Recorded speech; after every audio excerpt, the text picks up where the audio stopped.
Hi guys, it's Kales, and I'm coming at you with my August wrap-up. Holy crap, September is tomorrow. Yikes. I read a lot of books in August. I read 13 books in the month of August, and 7 of those came out of BookTubeAthon. So if you want to check out my BookTubeAthon wrap-up and see the books that I read there, go ahead and check out that video. I will link it somewhere around my face, maybe on my face, and you can click and go watch that.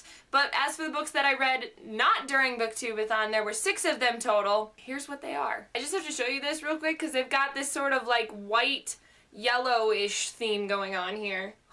The first book that I want to talk to you guys about is The One. Guys, I did it! I finished the selection series. I got through it. I'm so proud.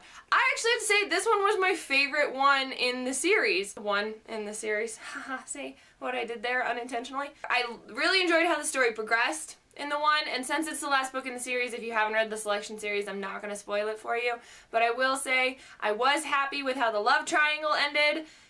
Yay! I think the ending was a bit of a cop-out. To me, it just seemed like that Kiera Cass got tired and was like, here's my big climax, here's my way to solve everything. For those of you who've read the book, you know what I'm talking about. I just feel like it was a bit of a cop-out, the way that she just, this is hard to not talk about the thing when I'm trying to talk about the thing. I liked it. I think I gave it like a 3 out of 5 stars, but like a 3.5 because it was better than the other ones in my opinion. And I got done with it! Yay! Next I read Every Last Word by Tamera Ireland Stone. For those of you who don't know, it follows a young girl who's in high school who suffers from OCD, specifically the obsessive thoughts part of the disorder. They call it pure O, which also means that the compulsions are smaller and easier to hide. They still are a component of this type of OCD, but the main problem lies within the obsessive thoughts. Here's my thing about this book.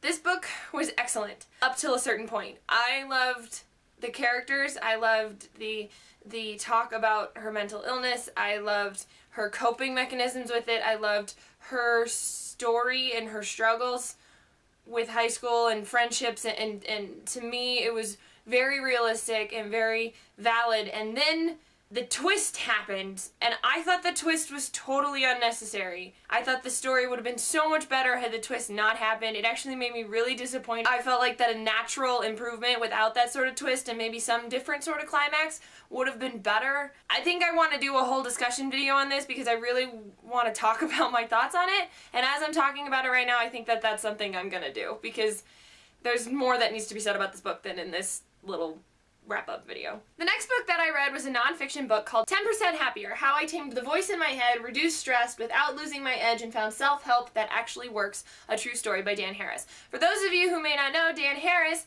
is one of the news anchors on Weekend Good Morning America and on Nightline on ABC, and he actually had a panic attack on air about 10 years ago. He takes you on this sort of 10-year journey that he has from that moment, and a little bit before about himself, and starts talking about the art of meditation. As a newly practicing person of like meditation and yoga and stuff, I thought it was very fascinating. For me, it was not a bunch of mumbo jumbo. He was very honest about his skepticism and about his curiosities. He was very blunt in this story about the processes that he took to try and answer those questions he had, and being a reporter, he had a lot of advantages to be able to do that, and it's really centered through his own personal journey, and everybody has to take their own personal journey when it comes to certain things like this. However, for me, I found it very relatable in terms of the skepticism, the criticalness of it, and also just wanting to know like the scientific facts and like knowing if it's possible and getting down to the nitty gritty dirty answers of it all, and I think he did a really good job of compressing a lot of it into it.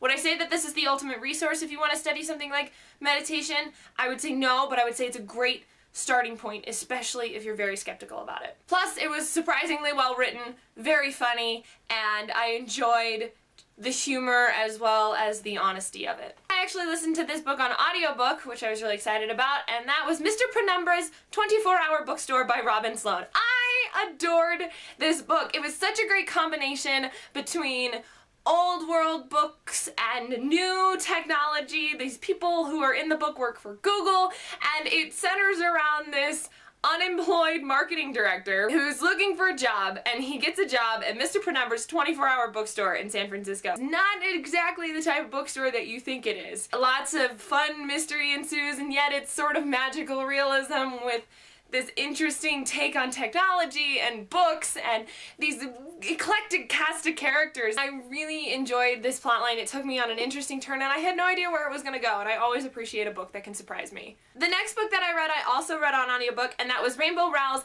Landline. And I gotta be honest, I was kind of skeptical because I'm not the biggest fan of Rainbow Rowell, so I was skeptical about reading Landline, but I loved Landline so much more than Fangirl. I was shocked by how much I like it. Landline follows this woman named Georgie McCool, who just has the most awesome name ever, and she is a showrunner with her best friend Seth, and she's married to her husband Neil, and they have 2 children, and she and Neil have to spend Christmas apart. It sort of goes through the history of their relationship, but when she's at her mom's house one night, she picks up her own landline to try and talk to her husband, and she gets her husband from 1998. Deals with a lot of different issues, especially with love and marriage and commitment and growing up as well. I found it very fun and very interesting, and I really enjoyed the tone of the book and the characters and how realistic it was despite the weird magical landline dealio. The last book that I read this month that I most recently finished was Big Fish by Daniel Wallace. Don't go into this book expecting the movie. Don't do it. I am a huge fan of Big Fish the movie. I'm not normally a big fan of Tim Burton, but it's easily my favorite Tim Burton film. I love the magical realism. I love the storytelling. I love the complexities of it. I think it's fascinating, and the underlying themes are awesome. That all still happens in this book. It's told differently. There's different stories.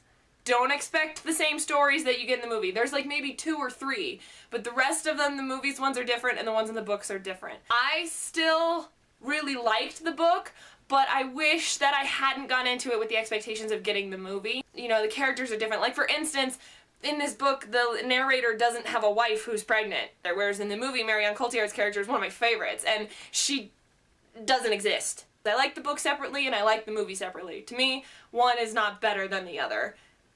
Just, they're not the same. Oh, there you have it, ladies and gents. My yellow-white-ish month of August, plus the 7 books that I read at BookTubeAthon, for a total of 13 books.